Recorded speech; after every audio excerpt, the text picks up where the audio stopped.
wabarakatuh. Saya Farihatun Nisa, nomor absen 9. Di sini saya akan menjelaskan tentang pengertian penilaian autentik. Nah, istilah penilaian autentik terdiri dari dua kata, yaitu penilaian dan autentik. Nah, penilaian sendiri merupakan suatu kegiatan untuk melakukan prosedur pengukuran kuantitatif melalui pengujian, pengamatan, pencatatan, dan pendokumentasian informasi secara langsung atau tidak langsung tentang peserta didik atau program. Nah, penilaian merupakan suatu proses yang sistematik dalam pengumpulan data untuk perumusan keputusan terhadap efektivitas dan keberhasilan suatu program.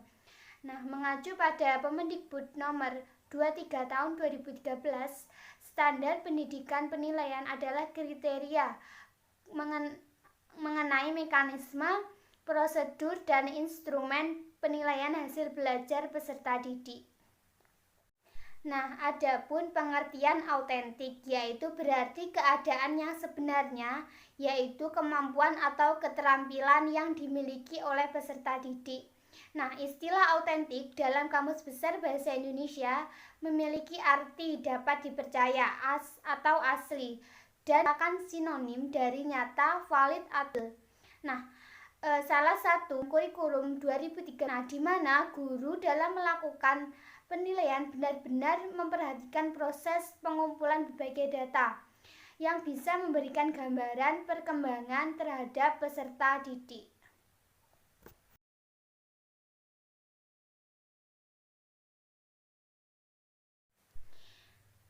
Nah, jadi penilaian autentik adalah kegiatan melalui peserta didik yang menekankan pada apa yang seharusnya dinilai, baik proses maupun hasil, dengan berbagai instrumen penilaian yang disesuaikan dengan tun kompetisi yang ada di standar atau SK, atau kompetisi inti atau KI, dan kompetisi dasar atau KD.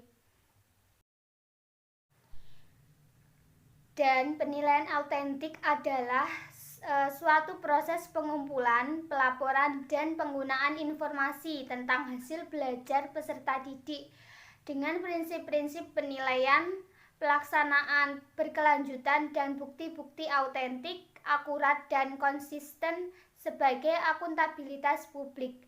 Nah, hal ini sejalan dengan pendapat Johnson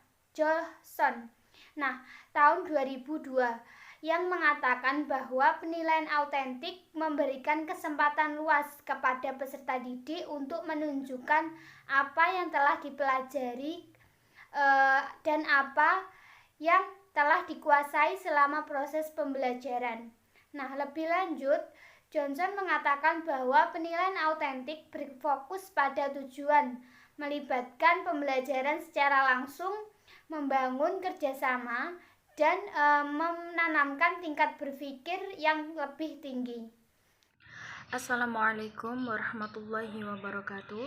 Saya Rifatul Lailiyah, absen 10 dari kelompok 11, mata kuliah tematik terpadu, akan melanjutkan penjelasan dari teman-teman saya. Saya akan menjelaskan pada poin B, yaitu prinsip-prinsip penilaian autentik. Baik, langsung saja. B. Prinsip-prinsip penilaian autentik. Prinsip-prinsip penilaian autentik berdasarkan penilaian Permendikbud nomor 104 tahun 2014 adalah sebagai berikut. Yang pertama, materi penilaian dikembangkan dari kurikulum. Kurikulum 2013 telah jelas menyatakan bahwa ketuntasan belajar merupakan capaian minimal dari kompetensi setiap kompetensi dasar yang harus dikuasai peserta didik dalam kurun waktu belajar tertentu. Kriteria ketuntasan dijadikan acuan oleh tenaga pendidik untuk mengetahui kompetensi yang sudah atau belum dikuasai peserta didik, untuk mengetahui secara lebih dalam tentang kesulitan peserta didik sehingga pencapaian kompetensi yang kurang optimal dapat segera diperbaiki. Yang kedua, bersifat lintas muatan atau mata pelajaran. Dalam proses belajar mengajar di kelas, penilaian dilakukan untuk mengukur pencapaian kompetensi secara holistik, yaitu penilaian untuk aspek sikap, aspek pengetahuan dan keterampilan yang dinilai secara bersamaan dan sesuai dengan keadaan yang sebenarnya. Penilaian autentik tidak hanya mengukur apa yang diketahui oleh peserta didik, akan tetapi juga akan mengukur apa yang dapat dilakukan oleh peserta didik tentang materi pelajaran yang telah disajikan. Yang ketiga, berkaitan dengan kemampuan peserta didik. Penilaian autentik akan selalu mengukur kemampuan peserta didik dengan sebaik mungkin. Semua materi pelajaran telah disajikan dalam silabus yang berupa standar kompetensi SK dan kompetensi dasar KD. Kompetensi dasar adalah pengetahuan, keterampilan, dan sikap minimal yang harus dicapai oleh siswa untuk menunjukkan bahwa siswa telah menguasai standar kompetensi yang sudah ditetapkan. Oleh sebab itu, maka kompetensi dasar merupakan penjabaran dari standar kompetensi. Yang keempat, berbasis kinerja peserta didik. Asesmen kinerja peserta didik digunakan untuk menguji skill dan kompetensi tertentu yang mengaplikasikan skill dan pengetahuan secara transparan dan akuntabel. Kinerja atau performa peserta didik adalah apa yang telah dilakukan peserta didik, apa yang telah diselenggarakan oleh peserta didik, dan apa yang telah dimainkan oleh peserta didik. Penilaian kinerja peserta didik juga mengharuskan peserta didik menunjukkan kinerjanya, bukan dengan memilih salah satu dari alternatif jawaban yang tersedia. Penilaian kinerja sangat penting dilakukan oleh guru karena guru dapat menilai pengetahuan dan juga keterampilan dari peserta didik. Yang kelima, memotivasi belajar peserta didik. Motivasi merupakan keadaan internal organisme yang mendorong untuk berbuat sesuatu. Jika tidak mempunyai motivasi, tentunya tidak akan dapat melakukan suatu kegiatan. Begitu juga yang terjadi pada para peserta didik. Peran guru dalam memberikan suatu motivasi kepada peserta didik adalah sebagai suatu penyeimbang dan sekaligus mampu mengembalikan peserta didik ke arah yang lebih positif. Yang keenam, menekankan pada kegiatan dan pengalaman belajar pada peserta didik. Guru dituntut untuk kreatif memilih pengalaman belajar yang sesuai dengan situasi dan kondisi, baik kondisi dari siswanya maupun kemampuan yang ada pada di sekolah. Penggunaan multimetode dan multimedia pembelajaran sangat membantu guru dalam memberikan pengalaman belajar peserta didiknya. Yang ketujuh, memberi kebebasan peserta didik untuk mengkonstruksi responnya. Mengkonstruksi ilmu pengetahuan berarti siswa dikondisikan sedemikian rupa untuk menerima pengetahuan dari gurunya. Siswa dituntut untuk aktif mengembangkan pengetahuan mandiri tanpa bantuan dari orang lain. Penekanan siswa belajar aktif dan mandiri perlu dikembangkan sedemikian rupa. Kreativitas dan keaktifan siswa akan membantu mereka untuk berdiri sendiri dalam kehidupan kognitif peserta didik. Yang ke-8, menekankan keterpaduan sikap, pengetahuan, dan keterampilan. Kurikulum 2013 ini adalah usaha untuk menyempurnakan sistem pendidikan melalui kurikulum yang ada pada sekarang ini, berkelanjutan dengan rentetan kurikulum sebelumnya. Yang ke-9 yakni pengembangan kemampuan berpikir divergen. Berpikir divergen merupakan usaha sungguh-sungguh dalam menjalankan mental manusia dalam menggunakan kemampuan berpikir kreatif meliputi pada kelancaran, orisinilitas, elaborasi, dan kolaborasi. Seseorang dapat dikatakan berpikir divergen dalam memecahkan suatu masalah apabila memenuhi 4 kriteria, yaitu sebagai berikut. Yang pertama adalah kelancaran berpikir, yang kedua keluasan, yang ketiga originalitas, dan yang keempat adalah elaborasi dan kolaborasi. Selain itu, berpikir divergen adalah membiarkan otak kita bebas bergerak ke segala arah untuk mencari ide-ide baru yang nantinya ada diimplementasikan oleh tindakan. Yang terakhir adalah menjadi bagian yang tidak terpisahkan dari pembelajaran. Pembelajaran terpadu dilaksanakan dengan bertitik tolak pada suatu topik atau tema yang dipilih dan dikembangkan guru bersama peserta didik dengan cara mempelajari dan menjelajahi konsep-konsep dari tema tersebut.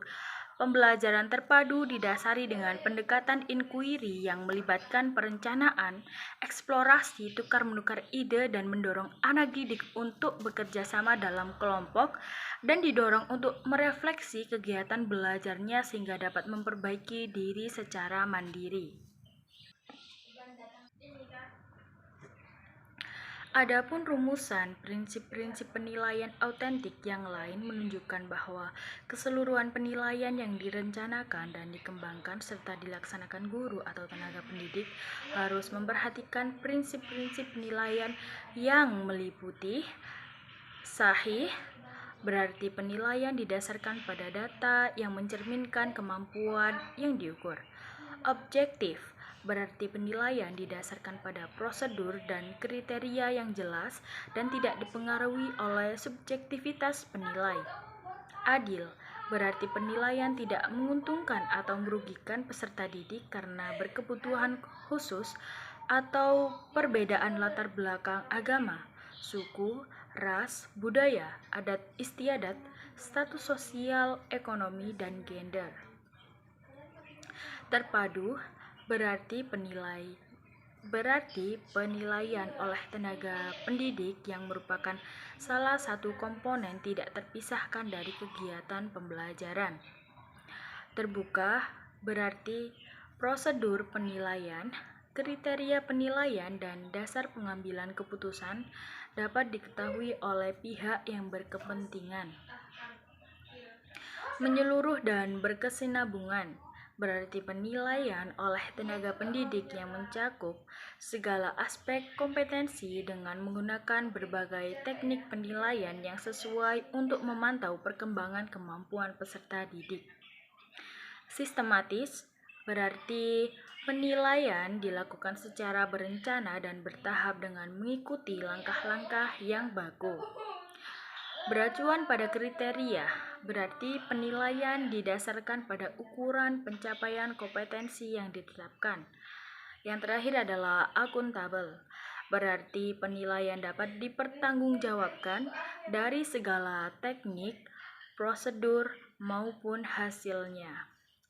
Saya Siti Lailatul Faiza, absen 2. Di sini saya akan menjelaskan tentang jenis-jenis dan bentuk-bentuk penilaian autentik. Yang pertama yaitu jenis-jenis penilaian autentik. Adapun jenis atau macam penilaian autentik yaitu 1. Penilaian kompetensi sikap. Sasaran penilaian autentik kompetensi sikap oleh pendidik pada ranah sikap spiritual dan sikap sosial yaitu A. Menerima nilai, yaitu kesediaan menerima suatu nilai dan memberikan perhatian terhadap nilai tersebut. B. Menanggapi nilai, yaitu kesediaan menjawab suatu nilai sehingga muncul rasa puas dalam membicarakan nilai tersebut. C. Menghargai nilai, yaitu menganggap nilai yang didapat tersebut baik, menyukai nilai-nilai tersebut, serta komitmen dalam nilai tersebut. D. Menghayati nilai, yaitu memasukkan nilai tersebut sebagai bagian dari sistem menilai dirinya. Yang E. Mengamalkan nilai, yaitu mengembangkan nilai tersebut sebagai ciri pada dirinya dalam berpikir, berkata, berkomunikasi, dan bertindak atau penilaian karakter. Jenis penilaian yang kedua yaitu penilaian kompetensi pengetahuan, terkompetensi pengetahuan, yaitu A. Mengingat, mengambil pengetahuan dari memori jangka panjang. B. Memahami, yaitu mengkonstruksi makna dari pembelajaran termasuk apa yang diucapkan, ditulis, dan digambar oleh guru. Yang C. Mengaplikasikan, yaitu penerapan atau penggunaan suatu prosedur ke dalam keadaan tertentu. D. Menganalisis, yaitu proses memecah suatu materi menjadi beberapa bagian penyusunannya dan menentukan hubungan antar bagian itu dan bagian tersebut dan keseluruhan struktur satu tujuan. Yang E. Mengevaluasi, yaitu mengambil keputusan berdasarkan kriteria tertentu. Dan yang F. Mencipta, yaitu memadukan bagian untuk membentuk sesuatu yang baru. Yang ketiga yaitu penilaian kompetensi pengetahuan. Sasaran penilaian autentik pada ranah keterampilan kognitif adalah A. Mengamati, yaitu perhatian pada waktu mengamati suatu objek atau membaca tulisan atau mendengar dari suatu penjelasan, catatan yang dibuat tentang suatu yang diamati, kesabaran waktu yang digunakan untuk mengamati. B. Menanya, yaitu jenis dan jumlah pertanyaan yang diajukan siswa. C. Mengumpulkan informasi atau mencoba, yaitu jumlah atau kualitas sumber yang dikaji, kelengkapan informasi untuk mengumpulkan data. D. Menalar atau mengasosiasi, yaitu mengembangkan interpretasi, argumentasi, dan kesimpulan mengenai keterkaitan informasi dan berdasarkan dari data fakta atau konsep.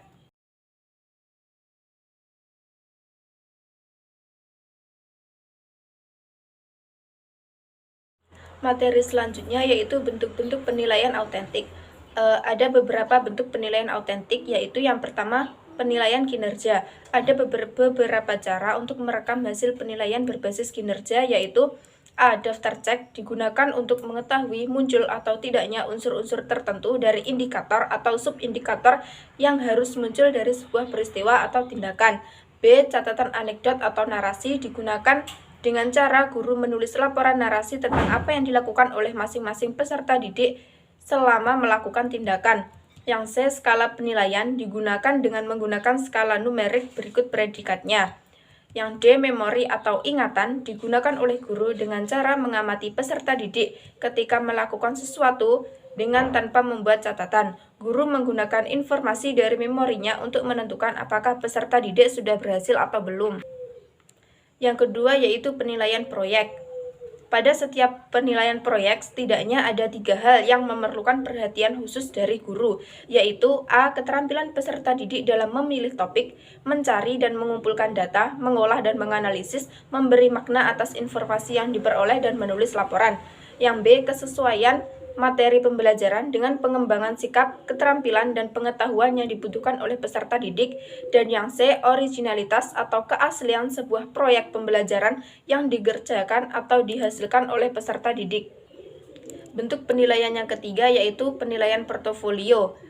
Penilaian ini dilakukan dengan menggunakan langkah-langkah. A. Guru menjelaskan secara singkat esensi penilaian portofolio. B. Guru atau guru bersama peserta didik menentukan jenis portofolio yang akan dibuat. C. Peserta didik baik sendiri maupun kelompok, mandiri ataupun di bawah bimbingan guru, menyusun portofolio pembelajaran. D. Guru menghimpun atau menyimpan portofolio peserta didik pada tempat yang sesuai, disertai dengan catatan tanggal pengumpulannya. E. Guru menilai portofolio peserta didik dengan kriteria tertentu. F. Jika memungkinkan, guru bersama peserta didik membahas bersama dokumen portofolio yang telah dihasilkan. Dan yang G. Guru memberi umpan balik kepada peserta didik atas hasil penilaian portofolio. Bentuk penilaian yang keempat atau yang terakhir yaitu penilaian tertulis. Tes tertulis terdiri dari memilih atau mensuplai jawaban dan uraian. Memilih jawaban terdiri atas pilihan ganda, pilihan benar atau salah, ya atau tidak, menjodohkan, dan sebab akibat. Mensuplai jawaban terdiri dari isian atau melengkapi, jawaban singkat atau pendek, dan uraian.